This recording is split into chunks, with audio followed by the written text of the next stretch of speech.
It's electric focus, and I've had the Jaguar I-PACE now for nearly 4 years. So this is going to be my final review and verdict. Hope it's useful. Let's get into the video.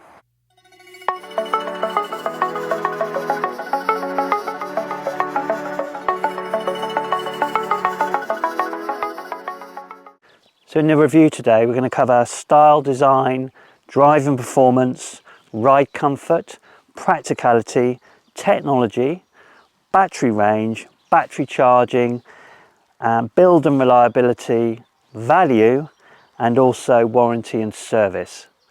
So let's get on with the first one, which is style and design. This is quite an easy one for me because I've always loved this car since I saw the Netflix documentary which was about the design of this car, and I fell in love with it at that point, and I still think it's one of the best looking cars on the road. It's certainly one of the best looking EVs on the road. I haven't seen much that's come out to really look like something different in the EV world. Most of the main manufacturers stuck to cars that have looked very conventional, but this always looked a little bit different and ahead of its time. When it comes to driving performance, I think this car then really does stand out in the market. It is a fantastic car to drive, no doubt. It has an incredible feel of power when you put your foot down. It drives really well around country roads, and it's got that sporty feel to it, even though it's quite a big car. If I'm going to give it one minor criticism, because it's got a 90 kilowatt hour battery, it is a heavy car. So you do feel that on some of the corners. I'm not saying you get any movement, but you're just a bit respectful of it. Let's get on to riding comfort. If you're doing normal journeys, short journeys, or even medium to long journeys, it's certainly a comfortable car to drive. Now, bear in mind, I haven't got the air suspension. It was something that I compromised on, but whether that would make it a lot different, I don't know. And this brings me on to my only criticism is that I found on longer journeys, so where you're in the car for 1.5 hours plus, then I have found that my back's a bit sore at the end of that journey. When it comes to practicality, it's a decent big SUV with plenty of space, enough for a family. The boot size is pretty good. The only slight issue you've got is that sloping back windscreen, which means if you've got 2 dogs like I have, it just means that it's not as ideal as something with a flatter back would be. So if you've got dogs, that's a consideration. But besides that, for an everyday use, I'd say it's a very practical car. When it comes to technology, the Jaguar I-PACE has got all the features and functions you expect in a modern car.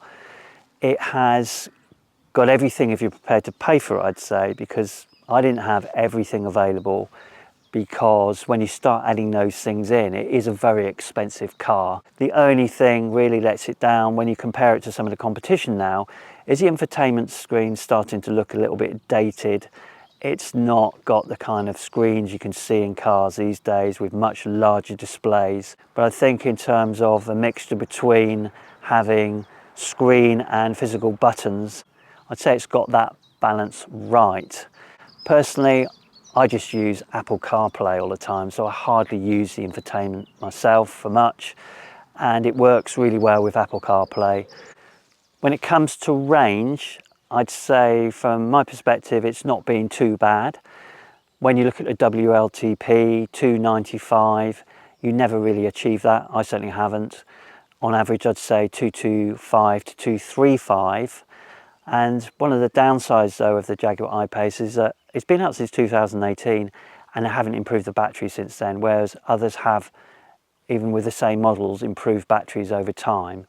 In winter particularly, range drops to 200 and below in really cold weather, and in summer though you can see up to 270 miles. When it comes to battery charging, again, this is one of the downsides of not improving the battery over time. Still the same battery. The maximum speed you get is 104 kilowatts.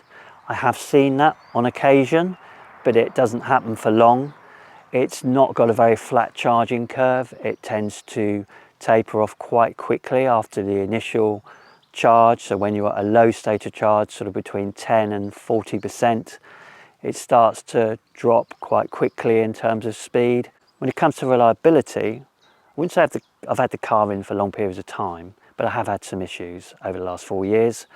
Probably the worst one was the windscreen, I think, because that caused leaking down into the electrical system, and then I had to have it taken away. I had the problem with the heater, need to be replaced, which seems to be a known issue. And I've had other minor issues, but more recently, probably the one that concerns me most is the one that keeps coming up with this potential battery fault.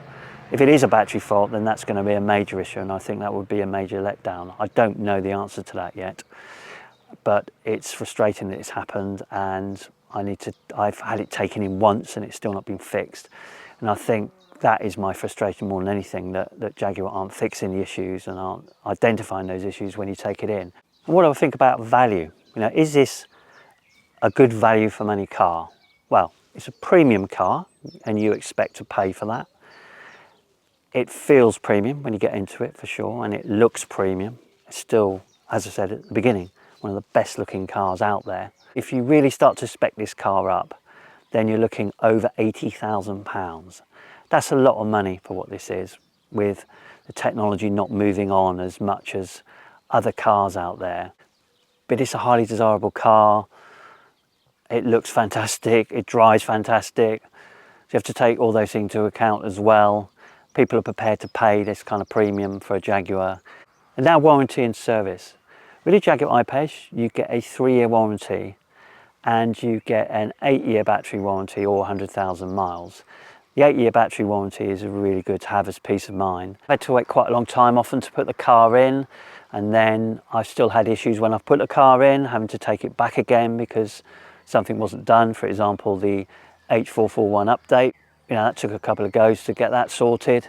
And recently I took the car in because I had this battery fault message coming up, and that apparently was fixed and it's come back again.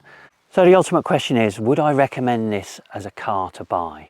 It came out in 2018, it's now 2024. If you're buying one today, you've still got basically the same car. It's had a better infotainment system since then. You've still only got 100 kilowatt charging, you've still only got around that sort of 235 mile range on average. Still looks great on the road. It's not dated as far as that's concerned. It's still a great driving car, of course, and I've loved having the car. When it comes to buying it new, I think look at your options. Then when it comes to second hand, there are some real bargains out there now on the I-PACE. I mean, this is the S, you've got the S, the SE and the HSE. Even SE and HSEs are coming down in price significantly. But you can pick one of these up under 20k now. But those are your considerations. But cars are very personal things, so I leave that for you to decide. I hope that was useful. As always, thanks for watching, and I'll speak to you soon.